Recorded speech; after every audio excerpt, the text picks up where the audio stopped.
नमस्कार, आप देख रहे हैं आई इंडिया और मैं हूं डॉक्टर पंकज सिंह गौर।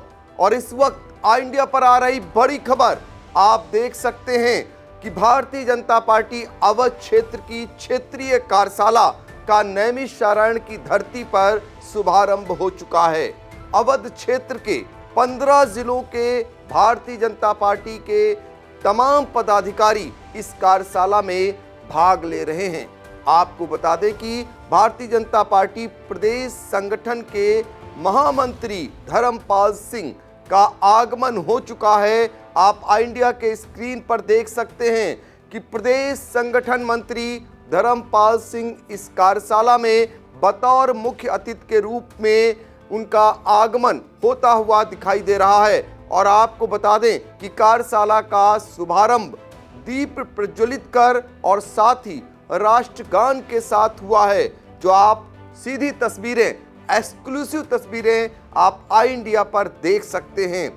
अवध क्षेत्र के 15 जिलों के जिला अध्यक्ष, जिला प्रभारी और इस इलाके में आने वाले प्रदेश और केंद्र सरकार के मंत्री, साथ ही आपको बता दें कि यहाँ के सांसद, विधायक, एमएलसी, राज्यसभा सदस्य, जिला पंचायत अध्यक्ष और पूर्व प्रत्याशी जो 2019 लोकसभा के रहे, 2022 में विधानसभा के जो प्रत्याशी रहे, वो इस बैठक में भाग ले रहे हैं। और बड़ी महत्वपूर्ण ये बैठक मानी जा रही है। 2024 लोकसभा चुनाव से पहले नैमिष की धरती से भारतीय जनता पार्टी अवध क्षेत्र की संगठन स्तर की बड़ी बैठक आयोजित कर रही है। और इस बैठक पर आई इंडिया की नज़र है। हालांकि आपको बता दें कि बैठक से मीडिया को भारतीय जनता पार्टी ने दूर रखा है, लेकिन कुछ तस्वीरें आपको साफ तौर पर आई इंडिया दिखा रहा है जिसमें नेताओं का आगमन हो रहा है इस बैठक में भाग लेने के लिए। उसके बाद कार्यशाला के अंदर की भी वो तस्वीरें जो शायद आपको जल्दी नहीं मिलेंगी, क्योंकि भारतीय जनता पार्टी ने यहाँ पर मीडिया के लिए एक समान पाबंदी लगा रखी हुई है। महत्वपूर्ण बैठक है जिसमें केंद्रीय और प्रदेश सरकार के मंत्री और सांसद, विधायक, एमएलसी सबका लगभग यहाँ आगमन हो चुका है। प्रदेश के तमाम ऐसे पदाधिकारी जिसमें प्रदेश उपाध्यक्ष ब्रज बहादुर, प्रदेश महामंत्री अनूप गुप्ता और अवध क्षेत्र के अध्यक्ष कमलेश मिश्रा, सीतापुर के जिला अध्यक्ष राजेश शुक्ला इस बैठक में आपको नजर आ रहे हैं। और भी तमाम पदाधिकारी भी इस बैठक में पहुंच चुके हैं। 2 सत्रों में ये बैठक चलनी है। 4 बजे के आसपास बैठक के समापन की बात कही जा रही है। तो सीधे आपको हम लेकर चलते हैं नैमिषारण्य, जहां पर आई इंडिया के संवाददाता सुनीत पांडे इस समय फोन लाइन पर जुड़ चुके हैं। सुनीत, ये जानना चाहेंगे कि भारतीय जनता पार्टी की क्षेत्रीय कार्यशाला की बैठक का शुभारंभ हो चुका है, जो सीधी तस्वीरें आप आई इंडिया के स्क्रीन पर देख भी रहे हैं। अब ये जानना चाहेंगे आपसे कि कितने बजे तक ये सत्र चलेगा और कौन कौन इस बैठक में अब तक पहुंच चुका है। सर, आपको बता दें यह नैमिषारण्य स्थित व्यास आश्रम में यह क्षेत्रीय भाजपा की अवध क्षेत्र की बैठक चल रही है, जिसमें सर संगठन के प्रदेश क्षेत्रीय महामंत्री सर यहाँ पर मौजूद हैं, धर्मपाल सिंह संगठन महामंत्री, और सर यहाँ पर जो मंच पर हैं ब्रज बहादुर जी प्रदेश उपाध्यक्ष हैं, प्रदेश महामंत्री अनूप गुप्ता, शंकर लाल लोधी सर प्रदेश मंत्री, अनुसूचित मोर्चा अध्यक्ष पद्म सिंह चौधरी, प्रदेश महामंत्री से अर्चना मिश्रा, प्रदेश राष्ट्रीय उपाध्यक्ष श्रीमती रेखा वर्मा सर मंच के माध्यम सर यहाँ पर 2024 के लिए कार्यकर्ताओं को सर मूल मंत्र दे रही हैं सर। बिल्कुल, तो आप देख सकते हैं, फिर से दिखाना चाहेंगे कि इस बैठक में कौन कौन भारतीय जनता पार्टी के पदाधिकारी इस समय मौजूद हैं और किसका किसका आगमन हो रहा है, वो आप स्क्रीन पर देख सकते हैं। जिसमें अभी आपको बताया कि भारतीय जनता पार्टी की राष्ट्रीय उपाध्यक्ष, धौरारा की सांसद रेखा अरुण वर्मा भी इस बैठक में मौजूद हैं। केंद्रीय मंत्री कौशल किशोर भी इस बैठक में मौजूद हैं। उत्तर प्रदेश सरकार के मंत्री, कारागार राज्य मंत्री सुरेश राही और अन्य जिलों के जो अवध क्षेत्र के आते हैं, वहां के मंत्री भी इस बैठक में पहुंच चुके हैं। तमाम भारतीय जनता पार्टी के संगठन के महत्वपूर्ण पदाधिकारी वो भी इस बैठक में मौजूद हैं। 2024 लोकसभा चुनाव फतेह करने को लेकर नैमिष की धरती पर भारतीय जनता पार्टी इस प्रकार से बड़ा कार्यक्रम कर रही है, संगठन की दृष्टि से बड़ी रणनीति बना रही है और उसी रणनीति का ये हिस्सा है जिसमें अवध क्षेत्र के सभी सांसद, सभी राज्यसभा सदस्य, एमएलसी, विधायक और पूर्व प्रत्याशी लोकसभा और विधानसभा, इसके अलावा जिला पंचायत के अध्यक्ष और संगठन के प्रदेश के तमाम पदाधिकारी इस बैठक में मौजूद हैं। अवध क्षेत्र के अध्यक्ष कमलेश मिश्रा भी इस बैठक में आपको दिखाई दे रहे हैं और साथ ही सीतापुर के भारतीय जनता पार्टी के जिला अध्यक्ष राजेश शुक्ला, जिन्हें अपने जनपद में इस बैठक को कराने का सौभाग्य मिल रहा है, वो भी इस बैठक में मौजूद हैं। क्षेत्रीय मंत्री नीरज वर्मा जो इसकी संयोजक हैं, वो भी इस बैठक में मौजूद हैं। सुनीत ये जानना चाहेंगे कितने बजे तक ये बैठक चलेगी और इस बैठक का एजेंडा क्या है? सर आपको बता दें यह बैठक सर लगभग 4 बजे तक चलेगी और सर इस बैठक का मेन एजेंडा है कि महिला मोर्चा, अनुसूचित अन्य विषयों पर बात करना, ताकि जो आने वाले 2024 चुनाव में है इस पर ज्यादा सर जो फोकस रहेगा, इस बैठक का मेन फोकस है अनुसूचित महिला मोर्चा पर ज्यादा ध्यान रहेगा। सर आपको लगता है कि जितने पदाधिकारियों को बुलाया गया था, जितने जनप्रतिनिधियों को इस बैठक में बुलाया गया था, वो लगभग यहाँ पहुँच चुके हैं? जी, जितने भी सर विधायक हैं, जितने भी सांसद हैं, एमएलसी हैं, राज्यसभा सांसद हैं, वो सर यहाँ पर मौजूद हैं। वो भी सब कार्यशाला में बैठक में मौजूद, इस समय मौजूद कार्यशाला में मौजूद है। सर क्या इस बैठक के बाद मीडिया से पदाधिकारी रूबरू होंगे या मीडिया के लिए कोई संदेश दिया गया है कि बातचीत नहीं होगी, अंदर तो प्रवेश नहीं मिला है? बता दें सर, इसका भाजपा के द्वारा कार्यशाला को लेकर काफी सख्ती बरती गई है।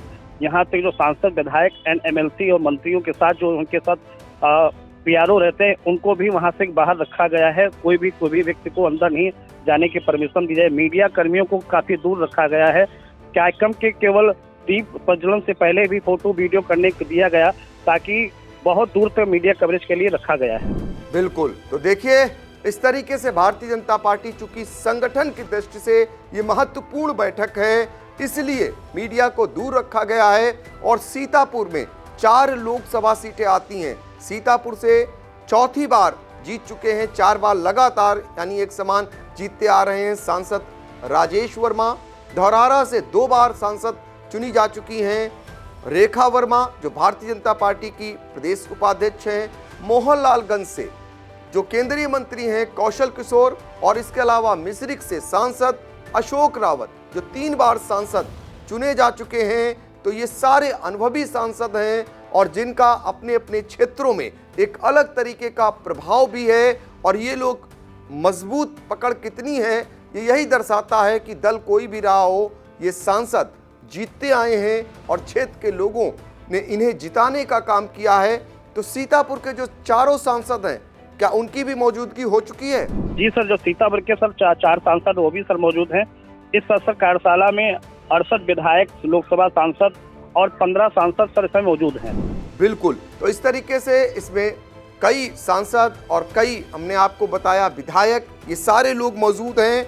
और अब हम आपको बताएंगे कि दरअसल नैमिष की धरती, जहां पर ऋषि मुनियों ने तपस्या की, जहां की परिक्रमा करने मात्र से पुण्य प्राप्त होता है, मनोकामना पूरी होती है, उसी धरती पर अब राजनीतिक दल किस तरीके से परिक्रमा करते हुए नजर आ रहे हैं, ये आपको दिखाएंगे। दरअसल आपको बताएंगे कि सबसे पहले यहाँ पर योगी आदित्यनाथ का नैमिष से कितना लगाव है, ये सभी जानते हैं। और इस नैमिषारण्य विकास परिषद के गठन को लेकर जो घोषणा की थी, उसकी भी उन्होंने उसको भी धरातल पर उतारना शुरू कर दिया है। लेकिन इसी नैमिष की धरती से समाजवादी पार्टी ने अपने चुनावी शंखनाद का यहाँ से शुरुआत भी की है। 9 और 10 जून को समाजवादी पार्टी के राष्ट्रीय अध्यक्ष अखिलेश यादव और उनके शीर्ष नेता रामगोपाल यादव, शिवपाल यादव इसी नैमिष की धरती पर 2 दिवसीय प्रशिक्षण शिविर आयोजित किए थे। और इस दौरान 5000 कार्यकर्ताओं को प्रशिक्षित करने का काम समाजवादी पार्टी ने करने के साथ ही हिंदुत्व के रास्ते पर, यानी हिंदुत्व के रास्ते पर चलने का एक संदेश भी दिया था। ये कहीं ना कहीं सत्ताधारी पार्टी के लिए एक खलबली मचाने वाला रहा। और इसके बाद 1 अक्टूबर को पुनः यहाँ पर योगी आदित्यनाथ मुख्यमंत्री पहुँचते हैं और नैमिष के विकास को लेकर जो विकास परिषद का गठन हुआ है उसकी एक महत्वपूर्ण बैठक भी करते हैं और नैमिष के विकास का एक खाका और नैमिष के विकास को तीव्र करने के लिए एक निर्देश भी दिए जाते हैं। अभी फिलहाल नैमिष के लिए जितना भी विकास की योजनाएं हुई हैं वो धरातल पर नहीं दिखाई दे रही हैं, लेकिन आने वाले समय में जो कार्य योजना बनाई जा रही है और जिस तरीके से सरकार खुद नैमिष के विकास को लेकर तत्पर दिखाई दे रही है, वो ये बता रही है कि आने वाले समय में नैमिष का भी विकास काशी और अयोध्या की तर्ज पर होने वाला है। इसके बाद 3 अक्टूबर को कांग्रेस के प्रदेश अध्यक्ष अजय राय भी पहुंचते हैं और नैमिष की धरती से ही एक समान वो चुनावी माहौल बनाने का काम करते हैं। और यहाँ पर वो जब आते हैं तो चक्रतीर्थ में डुबकी भी लगाते हैं और इसके बाद जोनल स्तर की एक बैठक जिसमें दर्जन भर जिलों की एक बैठक सीतापुर में वो आयोजित करते हैं। और लेकिन उस बैठक में जाने से पहले वो नैमिष के चक्रतीर्थ में डुबकी लगाना नहीं भूलते हैं, ललिता देवी मंदिर पहुंचकर आशीर्वाद लेना नहीं भूलते हैं। तो इस तरीके से कांग्रेस हो, समाजवादी पार्टी हो या फिर भारतीय जनता पार्टी, आपको बता दें कि नैमिष में सियासी परिक्रमा करने में जुटे हुए हैं और ये हिंदुत्व के एजेंडे पर तीनों दल अपने को आगे साबित करने में लगे हुए हैं। अब देखना होगा कि आशीर्वाद नैमिष का किसके साथ आता है। तो सुनीत, आपने देखा आज भारतीय जनता पार्टी की महत्वपूर्ण बैठक चल रही है। इससे पहले समाजवादी पार्टी की महत्वपूर्ण बैठक 2 दिनों तक चली, प्रशिक्षण शिविर, और कांग्रेस के प्रदेश अध्यक्ष भी दर्शन करने के लिए नैमिष पहुंचते हैं। कैसे देख रहे हैं आप इसको?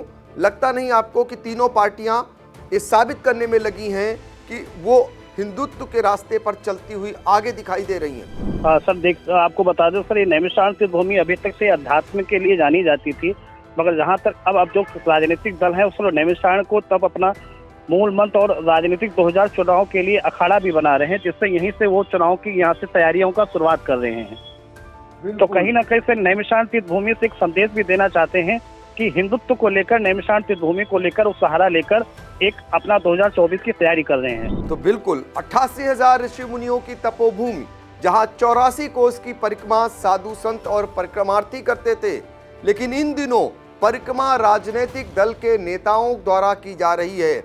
और ये 3 दलों के प्रमुख जो 3 दल हैं, भारतीय जनता पार्टी, समाजवादी पार्टी और कांग्रेस, उनके द्वारा अब नैमिष की परिक्रमा की जा रही है। तो आप अंदाज़ा लगा सकते हैं कि नैमिष की जो धरती है वहाँ से अब राजनीतिक दलों के जो नेता हैं वो संदेश देना चाहते हैं, वो आशीर्वाद पाना चाहते हैं कि उनका कल्याण हो। चूँकि 2024 लोकसभा चुनाव सिर पर है, लेकिन नैमिष का अब तक कितना विकास हुआ है, कोई भी दल ये नहीं कह सकता है कि हमने नैमिष में बहुत कुछ कर दिया है, क्योंकि नैमिष वहीं का वहीं है।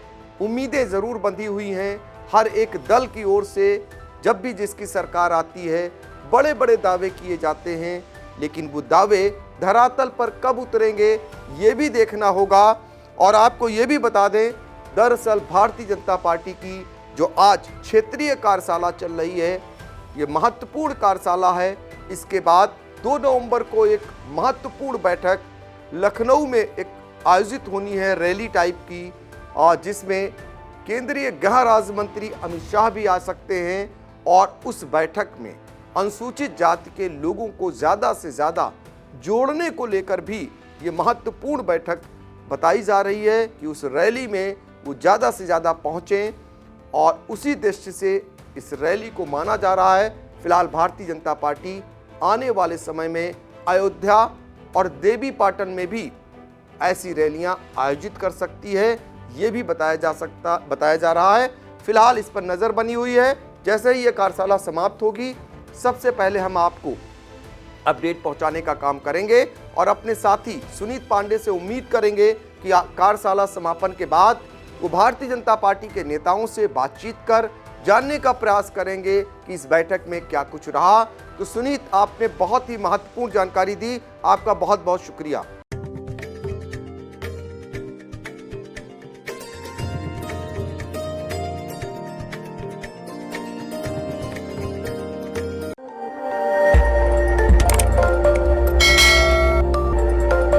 खबर आपकी, नजर हमारी।